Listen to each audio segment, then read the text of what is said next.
আজকের ক্লাসটা ছিল 3 ঘন্টার। মুখস্থ করে পড়লে আমার এটা কাজে দিবে না, বাট সাগর আমি কিছুতেই আয়ত্তে আনতে পারছি না। কোচিংয়ের এক্সামেও কাঙ্ক্ষিত নাম্বার পাচ্ছি না। কোয়েশ্চেন প্র্যাকটিস করতে যাই, তখন উলটপালট হয়ে যায়। অ্যান্ড নোটস বলতে অ্যাকচুয়ালি আমার লেকচার খাতা। আমার কাছে কোয়েশ্চেন খুবই ইজি মনে হয়েছিল। এখন বাজে রাত 1:30, আমার প্রচণ্ড ঘুমও পাচ্ছে।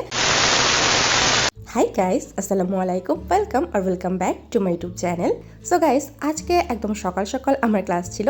সকালবেলা উঠে আমি জাস্ট নাস্তা করেছি অ্যান্ড তারপরেই তড়িঘড়ি করে ক্লাস করেছি। অ্যান্ড আজকের ক্লাসটা ছিল 3 ঘন্টার। এই লেকচারটা গত দিনের যতটুকু ছিল সেটা কমপ্লিট হয়নি, কিছু অংশ বাকি ছিল। তো দ্যাটস ওয়াই আজকে 3 ঘন্টার লেকচার হয়েছে। আদারওয়াইজ আমাদের 2 ঘন্টারই লেকচার হয়। তো ক্লাস শেষ করতে করতে একদম 1টা বেজে গেছে অ্যান্ড তখন আর পড়ার মতো কোনো ওয়ে ছিল না। তো আমি জাস্ট গোসল টোসল করে লাঞ্চ করে কিছুক্ষণ ম্যাথ করেছি অ্যান্ড তারপরে ইংলিশ করেছি। এই হচ্ছে আমার সারাদিনের স্টাডি। এতটুকুই আমি পড়েছি, দিনে আর তেমন কিছু পড়া হয়নি। তো এখন বাজে সন্ধ্যা 7:30 অ্যান্ড এখন আমার বেসিক্যালি মেন স্টাডিটা শুরু হবে। তো দেখা যাক রাতে কতটুকু পড়তে পারি অ্যান্ড কতটুকু করা যায়। So let's start. এখন আমি পড়া শুরু করব প্রণালী দিয়ে। অ্যান্ড প্রণালী আমি এর আগেও বহুবার পড়েছি, বাট একটাই প্রবলেম হয়, আমি যখন পড়ি তখন আমার পড়াটা মনে থাকে, বাট যখন আমি কোয়েশ্চেন প্র্যাকটিস করতে যাই তখন উলটপালট হয়ে যায়। দ্যাটস ওয়াই আমি ট্রাই করি কিছুদিন পরপরই প্রণালীটা পড়ার, যাতে একটা না একটা সময় গিয়ে এই জিনিসটা আমার আয়ত্তে চলে আসে। অ্যান্ড এতবার প্রণালী পড়ার পরে আমি একটা জিনিস রিয়ালাইজ করেছি, প্রণালী আসলে মুখস্থ করে পড়লে আমার এটা কাজে দিবে না। আমার প্রণালী একটু টেকনিক করে পড়তে হবে, বিকজ এর আগে আমি বহুবার মুখস্থ করেছি অ্যান্ড বহুবার ভুলে গিয়েছি। এখন আমার যেটা প্রবলেম সেটা হচ্ছে প্রণালী যে সাগর বা মহাসাগরকে সংযুক্ত করে, সেটা আমি অনেক দিন পড়ার পরে যেই মহাদেশ বা দেশকে প্রণালী পৃথক করে সেটা অনেকটাই আয়ত্তে নিয়ে এসেছি, বাট সাগর আমি কিছুতেই আয়ত্তে আনতে পারছি না। আমি বারবার কনফিউজড হয়ে যাচ্ছি। অনেস্টলি স্পিকিং, সংযুক্ত করে আর পৃথক করে এই দুটো খুবই কনফিউজিং অ্যান্ড অনেক বেশি প্রবলেম হয় আমার এটা পড়তে।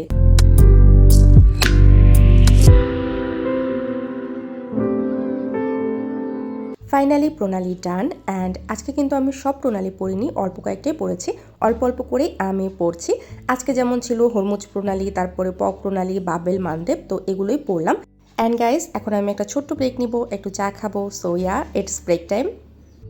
2000 years later. সো গাইস, একটা শর্ট ব্রেক নিয়ে 1 কাপ চা নিয়ে আবার চলে আসলাম আমার পড়ার টেবিলে।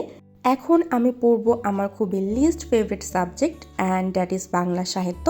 বাংলা সাহিত্য ভালো না লাগার কারণ হচ্ছে এখানে প্রচুর জিনিস মুখস্থ করতে হয় অ্যান্ড প্রচুর জিনিস আমি ভুলে যাই, দ্যাটস ওয়াই। যদিও বাংলা সাহিত্য আমার মোটেও পছন্দ নয়, বাট আমার কাছে কোনো অপশন নেই, আমাকে এটা পড়তেই হবে, বিকজ এখান থেকে প্রচুর মার্কস। আমি যখন প্রথম বিসিএস পরীক্ষা দিই, আমার কাছে কোয়েশ্চেনটা ভীষণ সহজ মনে হয়েছিল। যেহেতু আমার কোনো প্রিপারেশন ছিল না, আমি জাস্ট ফর ফান এক্সাম দিতে গিয়েছিলাম, আমার কাছে কোয়েশ্চেন খুবই ইজি মনে হয়েছিল। অ্যান্ড আমি তখন জাস্ট একটা কথাই ভাবছিলাম, বিসিএস খুবই সহজ, অ্যান্ড আমি যদি একটু ভালো মতো পড়াশোনা করি তাহলে আমার তো প্রথমবারেই বিসিএস হয়ে যাবে। কি একটা ফানি বিষয়, তাই না? এখন আমি এসব ভাবলে আমার নিজেরই হাসি পায়। আর এখনকার অবস্থা হচ্ছে দিন রাত পড়াশোনা করার পরেও কোচিংয়ের এক্সামেও কাঙ্ক্ষিত নাম্বার পাচ্ছি না। এটাই বাস্তবতা। দূর থেকে সব কিছু সুন্দর মনে হয়, সব কিছুই সহজ মনে হয়, বাট যখন নিজে কোনো কিছু করতে যাওয়া যায় তখনই বোঝা যায় আসলে সেই জিনিসটা কত বেশি পরিশ্রমের দ্বারা অর্জন করা যায়। এখন যেহেতু পরীক্ষার জন্য ভালো একটা সময় বাকি আছে, তো আমি ট্রাই করি প্রতিদিন অল্প অল্প করে টার্গেট সেট করার। একদিনেই আমি বেশি জিনিস রাখি না পড়ার জন্য, কারণ বেশি রাখলে কি হয়, আমার পড়াটা ভালো মতো কমপ্লিট হয় না, প্লাস মাথার মধ্যে একটা টেনশন থাকে যে এটার পরে ওটা শেষ করতে হবে। তো এভাবে করে আমার পড়াটা ভালো মতো হয় না।